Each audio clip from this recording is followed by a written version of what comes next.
and its far-reaching consequences. Na tusonge mbele. Mila na desturi ni miongoni mwa vyanzo vikuu vinavyochochea kuendelea kwa dhuluma dhidi ya wanawake, hususan pale zinaposababishwa na mafunzo ya dini ya Kiislamu Mombasa na Pwani kwa jumla.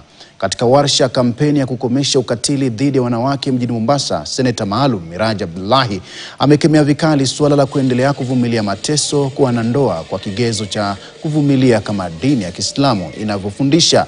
Kauli hii imeungwa mkono na aliyekuwa mwakilishi wa wanawake Aisha Mohamed na mwanaharakati wa afisa wa haki za kina mama kutoka shirika la Muhuri Topista Juma wa kuficha kesi kwa kisingizio cha aibu kunaendeleza dhulma za kijinsia miongoni mwa wanawake kwenye kaunti hiyo ya Mombasa.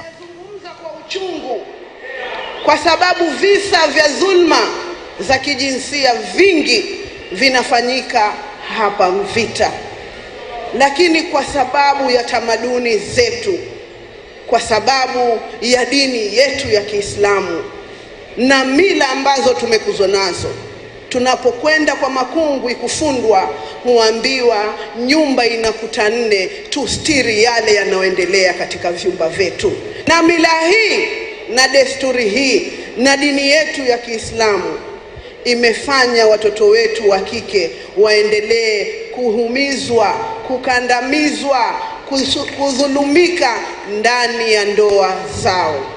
Lawitiwa, watoto wakirepiwa, na unakuta sasa mtoto yule leo amelawitiwa, anarudi anaregeshwa nyumba ya mtu kwa safety, na yule mtu aliyemchukua naye anachukua advantage, anamlala, nazidi kumdhulumu yule mtoto. Affirmative action inasaidia common mwanamke yule wa nyumbani kwa njia gani, na kama itahitaji tubadilishe katiba ili tuboreshe hiyo ofisi, basi hiyo ni kitu lazima tufanye.